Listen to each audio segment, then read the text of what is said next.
welcome back to my channel. I'm Jordan. I had VSG on September 9th, 2019, and today I'm going over 10 things that I wish I knew before I had VSG. And these are things that you learn, or maybe you don't learn and you want to know before, or these are just things that I wish I had thought about or wish that I had known about before I had surgery. And they're not bad things, it's just things that happen. So if you're interested, So the first thing is that I knew this, but I didn't take the time to think about it. I didn't take the time to think about how I would feel in the moment of this happening. So to just be mindful of the fact that you will have times where you're not always losing weight in that first year. So there might be a month, might be 2 months, might be 3 months where your weight doesn't move. Doesn't mean that you're doing anything wrong. It just means that your body is catching up, there's so many reasons why it could happen. It definitely happened to me about 7 months. And I just didn't lose again until 4 months later. I lost inches, I lost a ton of inches, but the weight on the scale didn't move.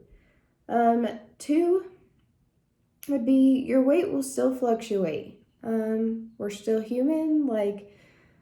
If you're a woman, you still have that time of the month that comes around and your weight is just going to fluctuate, and that is normal. And I had to remember that it's normal, and it still happens. It still happens. It's happening right now. So, and be saving up before you even have VSG for skin removal. A lot of times insurance doesn't cover it, and it's pretty pricey. But it's definitely something that you want to get taken care of. You do not want to regain your weight. And a way just to take care of the investment that you made with your sleeve is to have your skin removal. So we never lose fat cells. We lose weight, we lose the fat, but we never lose fat cells. They're just sitting there and waiting for us to overeat and fill back up with fat. So best way to get those taken care of is to have skin removal surgery, and it's pricey, so just save up all the time. Just make a little jar or something, or get a savings account, or do whatever you need to and just save up for your skin removal.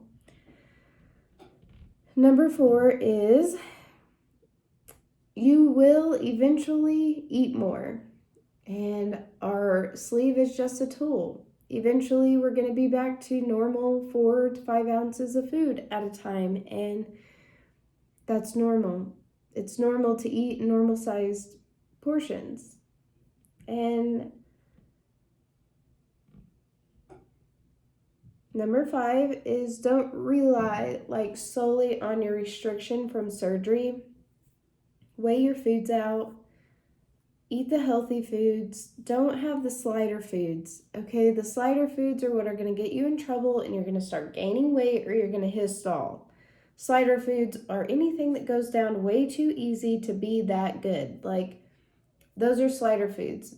Vegetables are kind of hard to digest. That's a good thing. God made our bodies that way. So don't rely on your restriction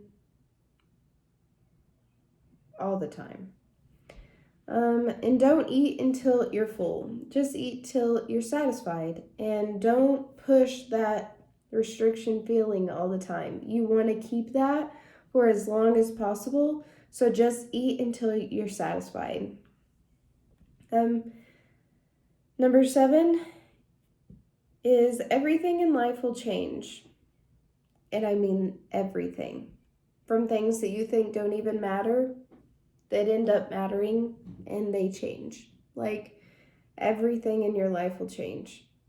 And it's not bad. We have to change to grow as people, and if we're not changing, we're going to be the same as we were before surgery, because before surgery, nothing changed. We were just always the same. It was just the same cycles we were always in.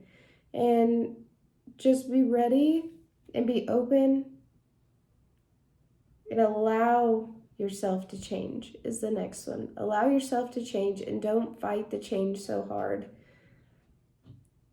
I wish I wouldn't have resisted so much of the change that was coming for the better for me as a person, a mom, a sister, a friend, a daughter, all of those things. I wish I would not have fought so hard to just stay where I was at and just accepted the change, and I probably would have been much further than I am right now, mentally and in other places of my life.